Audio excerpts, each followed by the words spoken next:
அஸ்ஸலாமு அலைக்கும் வரஹமத்துல்லாஹி வபரகாத்துஹு. அளவற்ற அருளாளனும் நிகரற்ற அன்புடையனுமாகிய அல்லாஹ்வின் திருப்பெயரை கொண்டு ஆரம்பம் செய்கின்றேன். மேலும் சாந்தியும் சமாதானமும் எம்பெருமானார் நபிகள் நாயகம் ஸல்லல்லாஹு அலைஹி வஸல்லம் அவர்களின் மீதும் அவர்கள் குடும்பத்தார் மீதும் அவர்களை அப்படியே பின்பற்றும் சத்திய சஹாபாக்கள் மீதும் தபதாவியின்கள் மீதும் உங்கள் அனைவரும் மீதும் என் மீதும் உண்டாவதாக. ஆமீன். எனக்கு கொடுக்கப்பட்டுள்ள தலைப்பு ஹிஜ்ரத். ஹிஜ்ரத் என்றால் நாடு துறத்தல். ஹிஜ்ரத் என்பது இறைவனின் இஸ்லாமிய மார்க்கத்தை விட்டு பரிபூர்ணமாக பின்பற்ற முடியாதபடி நெருக்கடி தரும் ஓர் இடத்தை விட்டு வெளியேறி வேறொரு இடத்திற்கு செல்வதாகும். இந்த வரிசையில ஹிஜ்ரத் செஞ்ச வரிசையில நபி இப்ராஹிம் அலைஹிஸ்ஸலாம் தான் ஃபர்ஸ்ட் ஹிஜ்ரத் செஞ்சாங்க. தமது சொந்த நாடான ஈராக்கில் இருந்து பாலஸ்தீனத்திற்கு ஹிஜ்ரத் செய்தார்கள்.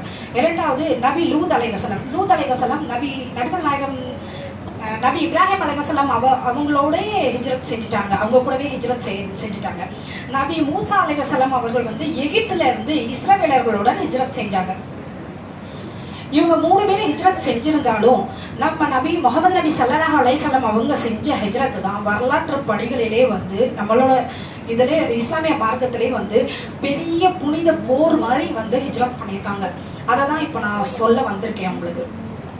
எப்படின்னா, நபித்துவம் கிடைச்சி ஒரு 5 ஆண்டுகள், ஏறத்தாழ 5 ஆண்டுகள் கடந்த நிலையில் குறைஷியர்கள் முஸ்லிம்களுக்கு அளித்த தொல்லைகள் ரொம்ப அதிகம். எல்லை மீறி போவதை உணர்ந்த நபிகள் நாயகம் ஸல்லல்லாஹு அலைஹி வஸல்லம் அவங்க ரொம்ப மிகவும் கவலைப்பட்டார்கள். நம் தோழர்கள் எந்த நிலையிலும் இஸ்லாத்தை கைவிட மாட்டார்கள், ஆனாலும் அவர்கள் அனுபவிக்கும் இன்னல்களை குறித்து நபிகளார் மிகவும் வேதனைப்பட்டார்கள். சிறிது காலம் செல்ல செல்ல மக்கத்து குறைசிகளோட ஏச்சு பேச்சுகள் ரொம்ப அதிகமா இருந்தது. அதையும் தாண்டி முஸ்லிம்களை சிறைப்பிடிப்பது, தாக்குவது, அவர்களுடைய பொருளாதாரத்தை முடக்குவது போன்ற வரம்பு மீறிய செயல்களில் ஈடுபட்டாங்க. எவ்வளவோ கொடுமை நடந்தாலும் மக்கத்து வாசிகள் சிலரும் நபியின் தோழர்களும் இஸ்லாத்தை தங்கள் வாழ்க்கை நெறியாக பின்பற்றி வந்தனர்.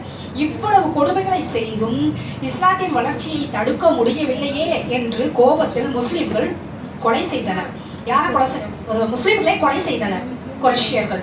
இதெல்லாம் பார்த்துட்டே இருந்த நபி தோழர்கள் அவங்களால ரொம்ப கவலையுற்று நபிகள்கிட்ட நபி ஸல்லல்லாஹு அலைஹி வஸல்லம் அவங்கள்ட்ட யா அல்லாஹ், நீங்க யார் ரசூலல்லா, நீங்க அல்லாஹ்ட்ட கேளுங்க, இதற்கான வழியை நீங்க முறையிடலாமே, இது மாதிரி குறைஷியர்கள் கொலை செய்யறாங்க அப்படின்னு சொல்லும்போது அதுக்கான ஒரு முடிவு தான் நபி ஸல்லல்லாஹு அலைஹி வஸல்லம் எடுத்தாங்க. அதுதான் முதல் ஹிஜ்ரத். இந்த முதல் ஹிஜ்ரத்ல 12 ஆண்களும் 4 பெண்களும் என்ன பண்றாங்கன்னா, முக்கியமா இறை விசுவாசிகளை தேர்ந்தெடுத்து அபிசீனியா நாட்டில் உள்ள ஹபசாக்கு அமுச்சு விடுறாங்க. ஏன்னா அங்க ஆட்சி செய்யற மன்னர் நஜ்ஜாசி மன்னர். அவர் என்னதான் கிறித்துவ மதப்படி மத போதகராக கிறித்துவ மன்னவராக இருந்தா கூட அவர் மிகவும் நல்ல மனிதர். அதனால அவரை நம்பி அங்க அனுப்புறாங்க, அந்த நாட்டுக்கு அனுப்புறாங்க, ஹபசா நாட்டுக்கு ஹிஜ்ரத் செய்யறாங்க. ஆனா முஸ்லிம்கள் ஹிஜ்ரத் செய்யும் போது அவங்க பல இன்னல்களை அனுபவிச்சிருக்காங்க. ஏன்னா குறைஷியர்கள் அவங்க அங்க போகக்கூடாது, அவங்கள அங்க போக விடாமல் தடுத்து கொலை செய்ய திட்டமிட்டாங்க. ஆனா அதையும் மீறி அல்லாஹ்வின் உதவியால் அவங்க முதல் ஹிஜ்ரத் வெற்றிகரமாக நடந்தேறியது. அவங்க நல்லபடியா ஹபசா நாட்டில் போய் வாழ்ந்துட்டு இருந்தாங்க. அப்போ இதை பொறுத்து கொள்ள முடியாத குறைஷியர்கள் என்ன பண்ணாங்கன்னா, இது இப்படி போயிட்டே இருக்கே, இஸ்லாம் மேலும் மேலும் நம்ம முஸ்லீம் முகமது நபியால வளர்ந்து கொண்டே போய்கொண்டிருக்கிறதே, இவரை எப்படியாவது தடுக்கணும் இந்த விஷயத்த. அவங்கள அந்த ஹபசா நாட்டுல நிம்மதியா இருக்க விடக்கூடாது அந்த முஸ்லீம்களை அப்படின்னு நினைச்சு அவங்க என்ன பண்றாங்கன்னா, அவங்களே சிலரை தேர்ந்தெடுத்து குறைஷியர்கள் அங்க ஹபசா நாட்டுக்கு அமுச்சு விடுறாங்க. அப்ப ஹபசா நாட்டுக்கு அமுச்சு விட்டோம்னா அவங்க போய் அவங்க மத போதகர் நஜ்ஜாசி மன்னரை போய் பார்த்து, மன்னா உங்களை பற்றியும் உங்க கிறிஸ்தவ மதத்தை பற்றி தப்பா பேசிட்டு இருக்காங்க சிலர். அதுவும் அங்க இருந்து இங்க நாடு தழுவி அங்க நாட்டை திறந்துட்டு இங்க தப்பா பேசிட்டு இருக்காங்க. அதனால அவங்கள கூப்பிட்டு என்னன்னு விசாரிங்க அப்படின்னு சொல்றாங்க. அப்படி சொல்லும் போது அவங்க கூப்பிட்டு விசாரிக்கும் போது அவர் அதுல ஒருத்தர் அந்த 12 பேர் போனதுல அதுல ஒரு 5-6 பேர் போறாங்க. அதுல யாரு தலைமை ஏற்கிறாங்கன்னா, அவர் பேர் ஜாஃபர் இப்னு அபுதாலிப். அவர் என்ன பண்றாருன்னா போய் சொல்றாரு, இது மாதிரி இல்ல நாங்க உங்களை பத்தி தப்பா பேசல, முகமது நபி முகமது நபி வந்து எங்களுக்கு வந்து நான் அனுப்பப்பட்ட தூதர், நாங்க வந்து ஏக இறை கொள்கையை மட்டும்தான் எங்களை வந்து தொடர்ந்து வழிபட சொல்லியிருக்காங்க. அதே போல அவங்க ஏக இறை கொள்கையை வழிபட்டுட்டு எப்போதும் தொலை சொல்லுவாங்க, நல்ல விஷயங்களை சொல்லுவாங்க, அண்டை விட்டாருடன் பழக சொல்லுவாங்க. நாங்க ஃபர்ஸ்ட் சிலைகளை வணங்கிட்டு இருந்தோம், இப்போ அதெல்லாம் தடுத்து எங்களை வந்து முகமது நபி வந்து நல்ல வழியில வந்து எங்களை கொண்டு போயிட்டு இருக்காங்க.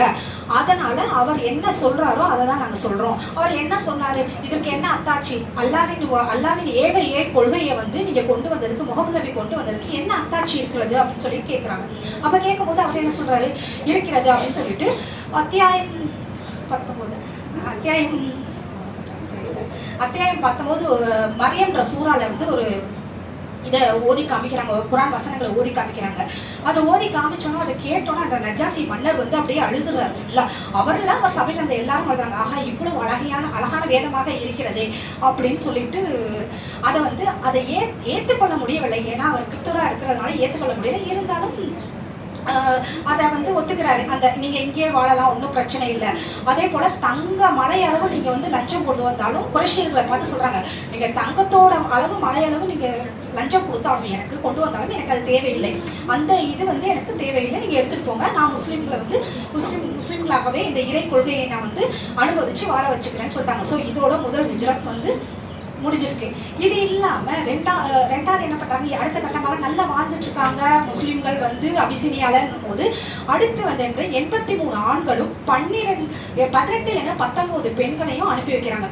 யாருன்னா நபி தோழர்கள். ஃபர்ஸ்ட் அமிச்சு அவங்களை வந்து நல்ல இறை விசுவாசிகளை பார்த்து தேர்ந்தெடுத்து நபி ஸல்லல்லாஹு அலைஹி வஸல்லம் தான் அமுச்சு வச்சாங்க.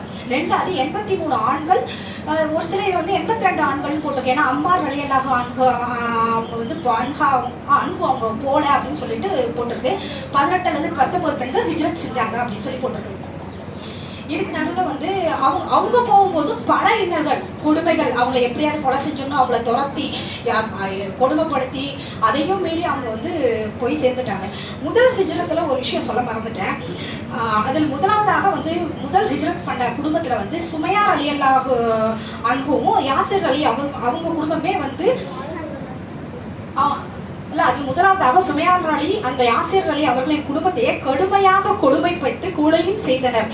இந்த கொடுமைகளை கண்ட நபி தோழர்கள் தான் மிகவும் வருந்தி அனுப்பி வச்சாங்க. அந்த ஒரு குடும்பம் வந்து அழிஞ்சிருச்சு அப்படின்றதுனால, இறை வழியில் ஷஹீதாகிட்டாங்க அப்படின்றதுனால. அதுக்கப்புறம் ரெண்டாவது வந்து இதை பத்தி கேட்கும்போது கனவுல வந்து அல்லாட்ட முறையிடுறாங்க. அல்லாட்ட முறையிடும் போது நபிலார் முறையிடும் போது என்ன சொல்றாங்கன்னா, கனவுல வந்து வஹி என்ன வந்துச்சுன்னா, இறை கட்டளையை ஏற்றுதான் வந்து ரெண்டாவது ஹிஜ்ரத்து அனுப்பி வைக்கிறாங்க. அல்லாவுடைய கட்டளை பிறப்பித்து தான் அனுப்பி வைக்கிறாங்க. இதுல வந்து அல்லாவின் இறை கட்டளை ஏற்று நபி மக்காவிலிருந்து மதினாவிற்கு ஹிஜ்ரத் செய்தார்கள். இந்த ஹிஜ்ரத் தான் இஸ்லாமிய வரலாறுகளில் மிகவும் அடித்தளமாக விளக்கியது. நபி ஸல்லல்லாஹு அலைஹி வஸல்லம் அவர்கள் நாடு துறந்து மதீனாவுக்கு செல்ல போகிறார்கள் என்பதை அறிந்து கொண்ட குறைஷிகள் ஏற்கனவே அபிசீனியாவிற்கு சென்ற மக்களை அந்நாட்டு மக்கள் நஜாசியிடம் பேசி மீண்டும் மக்காவிற்கு அழைத்து வர முடியவில்லை என்ற தோல்வியை நினைத்து முகமதை கொலை செய்வதற்கு திட்டமிட்டனர். முகமது நபியை கொலை செய்வதற்கு திட்டமிட்டனர். அதனால என்ன சொல்றாங்கன்னா, முகமதுக்கு பைத்தியம் பிடித்து விட்டது, அவன் சூனியக்காரன், புத்தி பேதலித்து விட்டது என்று அவரை கண்டுபிடித்து கொலை செய்பவருக்கு 100 ஒட்டகங்கள் பரிசளிக்கப்படும் என்று அறிவிக்கிறாங்க. இதை தெரிஞ்சவங்க எல்லாரும் என்ன சொல்றாங்க, குறைஷியர்கள் அவரை தேடி எதுக்கு இதை சொல்லிட்டு இருக்கேன், ஹிஜ்ரத்னா சும்மா இல்லை, அதுக்காக அவங்க எவ்வளவு கஷ்டப்பட்டாங்க, எவ்வளவு இன்னல்களை சந்திச்சாங்க, அப்போ அதுக்காக தான் இப்ப சொல்லிட்டு இருக்கேன். இதை அறிந்த பலரும் அவர்களை தேட ஆரம்பித்தார்கள். முகமதுவை கொலை செய்ய பல சூழ்ச்சிகளை செய்து கொண்டீர்கள். இதுல வந்து அல்லாஹ் தன்னுடைய சூழ்ச்சியை செய்திருக்கிறான். சூழ்ச்சி செய்வோரில் யார் சிறந்தவர்? அல்லாவே சிறந்தவர், அல்லாஹ் தஆலாவே சிறந்தவர். சுப்ஹானல்லாஹ். இதை வந்து அத்தியாயம் 8 30வது வசனமாக இங்கே இடம்பெற்றிருக்கிறது. இப்போ ஹிஜ்ரத்துக்கு இது என்ன பண்றாங்க, அல்லாஹ்வுடைய இறை கட்டளை வந்து கிடைச்சிருச்சு. கிடைச்சோன்னு என்ன பண்றாங்க, அந்த ஹிஜ்ரத்துக்கு போறதுக்காக திட்டம் தீட்டுறாங்க நபி ஸல்லல்லாஹு அலைஹி வஸல்லம். அவங்க யார் கூட திட்டம் தீட்டுறாங்க, ஏற்கனவே எல்லா தோழர்களையும் அனுப்பி வச்சுட்டாங்க. ஆனா வந்துட்டு நபி அவங்க என்ன பண்றாங்கன்னா, அபூபக்கர் சித்திக் ரலியல்லாஹு அன்ஹு அவங்கள மட்டும் தன்னோட வச்சுக்கிறாங்க.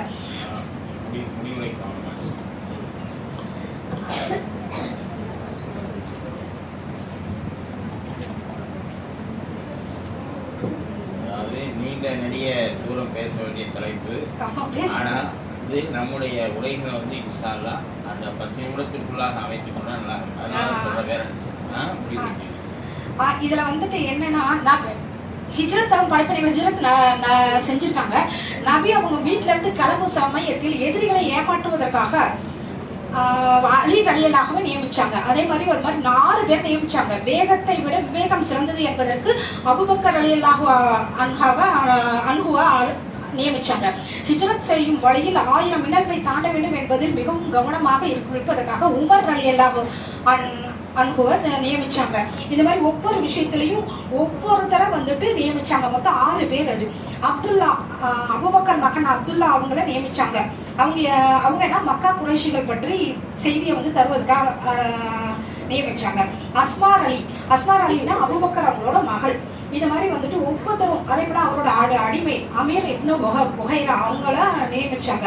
பயண வழிகாட்டியாக அப்துல்லா பின் உரைக்கித் அவங்கள நியமிச்சாங்க. அவர் யாருன்னா முஸ்லீம் இல்லாதவர் தான்.